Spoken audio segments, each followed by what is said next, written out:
안녕하세요. 하루하나입니다. 자, 오늘은 따로 카페 내에서는 적당한 사례들을 발견하기가 어려워서 제가 데이터를 하나 직접 만들어 놓고 그 데이터를 가지고 설명드려 보도록 할게요. 자, 파일을 바로 열어봤는데 이렇게 두 개의 목록이 있어요. 두 개의 목록이 있고 같은 데이터가 들어가지는 표래요. 이렇게. 자, 근데 이렇게 같은 데이터가 들어가져 있으면 문제가 안 되는데 가끔 가다 잘못된 데이터가 입력되지는 경우가 있어서 만약 잘못된 데이터가 입력되어져 있다면 자, 이런 데서 뭔가 확인을 해보고 싶다라고 할 때 여기에다 뭘 이용하면 바로 즉각적으로 잘못된 데이터가 들어가져 있는지 확인해 볼 수 있을까? 자, 이런 것들을 문의해 주신 분이 계세요. 자, 그러면 인제 우리가 뭐 물론 이런 식의 작업을 하려고 할 때 뭐 어떤 수식을 사용해야 되느냐 또는 뭐 엑셀에 어떤 기능을 이용해야 되느냐라고 하는 것들은 뭐 사실 정답이 하나가 있는 게 아니겠죠. 자, 물론 인제 데이터를 비교해서 어느 한쪽에만 있는 것들을 뭐 추출하고 싶다 그러면 제가 이전 영상 같은 데서 설명해 드린 뭐 필터 함수 또는 고급 필터 뭐 이런 것들을 이용해 볼 수 있어야 되겠죠. 자, 근데 뭐 이렇게 틀린 게 있는지만 확인하면 된다라고 하는 경우라 그러면 바로 수식 같은 것들을 이용해서 비교해 볼 수 있는데요. 제가 몇 가지 수식 작성 방법들에 대해서 한번 설명드려 보도록 할게요. 자, 일단 아주 간단하게 접근을 해가 보죠. 같은 위치에 동일한 데이터가 있어야 된다라고 했으니까 비교를 이렇게 할 수 있으면 돼요. 이렇게. 물론 이런 식의 비교 결과 작업은 일반적인 수식에서는 지원이 안 되기 때문에 2019 버전까지는 이렇게 입력하면 안 되고요. 이거 지금 보여드리는 부분들은 365나 2021 버전의 동적 배열을 이용할 수 있어야 돼요. 자, 엔터키 눌러서 제가 보여드리면 자, 이렇게 비교 결과가 나오는데 바로 여기에 펄스라고 하는 값이 나타나지는 것들을 확인해 볼 수 있죠. 자, 그럼 요 위치라고 하는 건데 요 두 개 값이 다르다라고 하는 것들은 바로 확인이 되져요.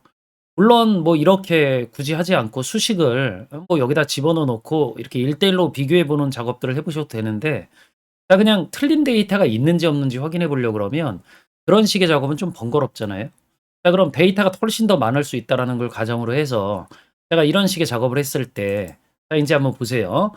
자, 얘가 true false니까 얘를 숫자로 반환해 주려고 그러면 뭐 여러 가지 방법이 있을 수 있을 것 같은데 함수라 그러면 뭐 n 함수 같은 걸 이용을 해 보시면은요.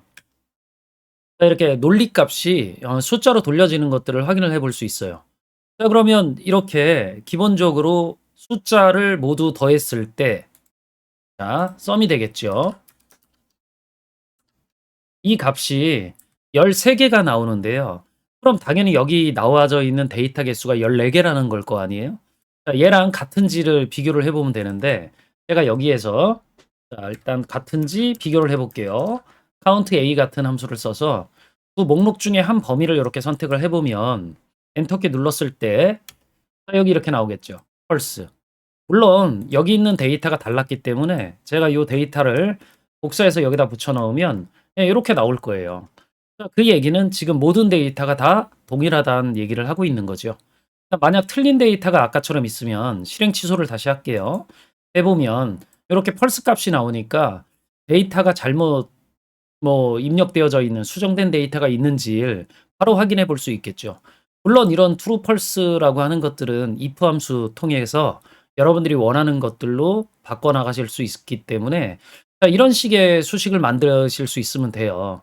물론 뭐 이런 수식은 2019 버전까지는 컨트롤 시프트 엔터 키로 눌러야 수식이 제대로 동작한다라고 하는 것들은 이해를 해 주실 수 있어야 돼요. 자, 물론 수식을 이렇게 작업하는 경우들도 있고 또는 뭐 여러 가지 응용 패턴들을 좀 보여드리려고 하는 거니까 제가 이런 식의 작업도 한번 해볼게요. 개수를 세어볼게요. 자, 어디서 세어볼 거냐면 그냥 범위를 두 개 연속해서 이렇게 잡아보시면 되는데 자, 이렇게 하면 여기 첫 번째 범위 그러니까 목록 1에서 목록 2에 있는 것들을 다 세어보게 되겠죠.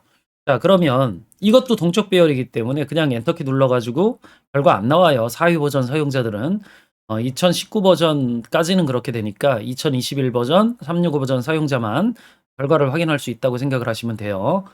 자, 그럼 이렇게 나오겠죠.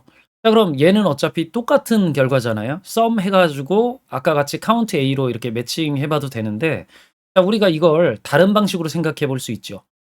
요 범위 안에 0이 있는지 확인을 해서, 그러면 이게 잘못된 데이터잖아요. 자, 그럼 제가 여기에다가 매치 함수 같은 걸 한번 써볼게요.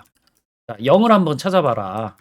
자, 요 count if에서 그 반환해주는 동적 배열 안에 0이 있는지 찾는데, 마지막 0은 이게 똑같은 거 찾으라고 하는 옵션이기 때문에 이렇게 작업을 해주시면은요, 얘가 6번째 있다 이렇게 나오죠. 하나, 둘, 셋, 넷, 다섯, 여섯 이렇게 되니까 여기에 잘못된 게 있다라는 걸 알 수 있는 거죠. 물론 제가 여기에 있는 값을 그대로 복사해서 여기다 붙여 넣으면 NA 에러가 뜨겠죠. 자, 그러면 이 에러가 발생되어지면 여기가 모두 다 똑같은 데이터가 있다라는 거고, 숫자가 나오면 잘못된 데이터가 있다라는 거잖아요. 자, 그럼 이런 식의 비교 작업은 간단하게 우리가 뭐 is error 같은 함수 같은 것들을 이용하거나 is number 같은 함수를 이용을 하면 간단하게 확인해 볼 수 있거든요. 자, 얘가 지금 is error 함수를 썼을 때 에러가 발생했다라는 얘기는 0이 없다는 얘기잖아요. 그 얘기는 모두 다 동일한 데이터 값을 갖고 있다라는 얘기를 하고 있는 거죠. 자, 그러니까 이런 것들 통해 가지고도 원하는 결과를 만들 수 있어요. 그래서 제가 그 앞에서부터 몇 가지 계속 설명드렸듯이 함수라고 하는 것들은 기본적으로 어떤 정답이 있는 패턴이 아니에요. 여러분들이 이해하는 거에 맞춰 가지고 여러분들이 사용할 수 있는 함수들을 조합해서 여러분들이 원하는 결과가 돌려질 수 있으면 되는 것들이기 때문에, 기본적인 함수들을 활용하는 방법에 대한 이해가 잘 되어 있으면 좋겠죠. 물론 뭐 배열 함수 뭐 이런 것들 또는 배열을 이용한 수식 작성 방법 같은 것들을 조금 더 잘 이해하실 수 있으면 이런 식의 수식에서 응용할 수 있는 패턴들을 쉽게 찾아가실 수 있을 거예요. 자, 물론 뭐 이런 식의 작업들을 우리가 하려고 할 때 기본적으로 배열에 대한 이해가 좀 부족하다라고 생각하실 수 있는 분들은 제가 카페 내에 있는 책들 중에 항상 요런 함수 수식 바이블이죠. 이런 것들 참고해서 보시면 좀 더 도움이 되실 수 있다라고 했으니까, 그런 것들을 인제 좀 더 심화 학습하시려고 하는 분들은 참고해서 학습을 해 들어가실 수 있으면 좋을 수 있을 것 같아요. 자, 그래서 오늘 설명해 드리는 부분들은 이 정도 설명해 드리면 될 것 같고, 영상이 도움이 되셨다라 그러면 구독, 좋아요, 알림 설정 부탁드릴게요. 그리고 저는 또 다음에 다른 주제 가지고 만나 뵙도록 하죠. 수고하셨습니다.